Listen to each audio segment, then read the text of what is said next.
mon nom est Sabine van der Linden, je suis architecte paysagiste et gestionnaire de projet à l'OBV Yamaska. Au niveau de mon parcours, j'ai fait mes études en Belgique. Donc moi, ça fait 16 ans que je vis au Québec, mais j'ai fait mes études d'architecture du paysage en Belgique. Et rapidement, j'ai travaillé dans un organisme de protection de la nature, dont l'objectif était vraiment de protéger des terres qui avaient une belle valeur écologique. Ensuite, j'ai travaillé dans le privé, puis de nouveau dans un organisme sans but lucratif. J'ai immigré au Québec. Au Québec, j'ai travaillé tant dans le privé, dans le public, même dans une ville. Et puis maintenant, je suis à nouveau dans un organisme sans but lucratif qui est l'OBV Yamaska, l'organisme du bassin versant de la Yamaska. Alors en fait, mon métier, je ne savais pas qu'il existait. Un jour, je ne sais pas, je devais être en Belgique, on a 6 années de secondaire. Donc je pense que je devais être ma dernière année de secondaire, ma 6e année. Et puis j'étais dans le jardin avec mon père jardinait. Puis j'ai comme regardé la maison, j'ai regardé le jardin, puis j'ai dit à mon père, s'il existe des architectes pour les maisons, ce serait chouette qu'il existe des architectes pour les jardins.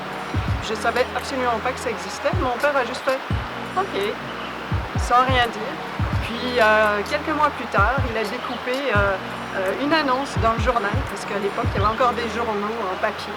Et il m'a dit, Sabine, il existe une école d'architecture du paysage et il y a une porte ouverte. J'ai dit, parfait, le métier que j'ai inventé existe pour vrai. Et donc j'ai fait ces études-là, tout simplement. Donc je travaille pour l'organisme du bassin versant de la Yamaska, qui est un organisme de concertation. Donc on travaille avec tous les utilisateurs de l'eau, que ce soit des comités, des agriculteurs, des villes, des MRC, pour vraiment avoir un objectif commun, réaliser un objectif commun qui est d'améliorer la santé de la Yamaska. Ça, c'est la mission première. On est mandaté par le ministère de l'Environnement pour mettre en place le plan directeur de l'eau, le PDE. En fait, le mettre en place, c'est surtout, on va le rédiger, on va le mettre à jour avec tous les partenaires, et puis on va se concerter avec nos partenaires pour vraiment que leur action soit en phase avec ce plan directeur de l'eau. Ça, c'est la grosse mission, mais par ailleurs, on a des projets d'action, vraiment des projets sur le terrain qu'on réalise un peu partout dans notre bassin versant, puisque notre bassin versant comprend 91 municipalités. Donc, on a un grand territoire d'action. Mon quotidien à moi, en fait, je suis gestionnaire de projet.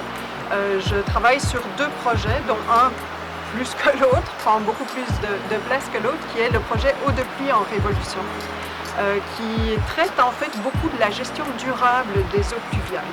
Donc tout l'enjeu qu'on a avec le ruissellement de l'eau sur les zones en fait imperméabilisées, en lien avec le réchauffement climatique. Parce qu'on le voit de plus en plus, on a vraiment de plus en plus des grosses pluies diluviennes. Puis cette année, c'est vraiment un bel exemple, hein, on a beaucoup de pluie, puis des gros coups d'eau. Donc ça a beaucoup de conséquences tant sur le réseau municipal que sur les fossés et les cours d'eau. Donc on va avoir des gros coups d'eau dans les cours d'eau, ça va amener plus de sédiments, ça va créer plus d'érosion. Donc on doit apprendre à vraiment gérer notre eau pluviale et la gérer là où elle tombe. Et l'eau de pluie en révolution, ça a 3 volets. On a le volet scolaire, on fait des animations en fait dans les écoles. On va créer des jardins de pluie aussi dans les écoles. On a le volet municipal où on a informé en fait les municipalités sur la gestion durable des eaux pluviales. On les invite à réaliser un autodiagnostic aussi sur leur territoire.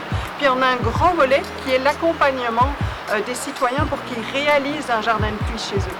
Le jardin de pluie, en fait, c'est simplement une dépression qui est creusée à un endroit stratégique et qui va gérer l'eau de pluie du toit de la maison principalement. On va y mettre des plantes, principalement indigènes, parce qu'elles sont très adaptées à ce genre de milieu-là. Et ça va permettre l'infiltration de l'eau là où elle tombe, l'eau de pluie là où elle tombe. Ça, c'est mon gros projet. L'autre projet que je gère, c'est de lutter contre le nerf brun, donc un arbuste envahissant, dans la MRC d'Acton. Donc là, on est dans une phase de sensibilisation. Donc on fait des journées d'information et de sensibilisation pour vraiment arriver à l'éradiquer ou au moins le contrôler parce que ça a beaucoup d'impact sur la biodiversité.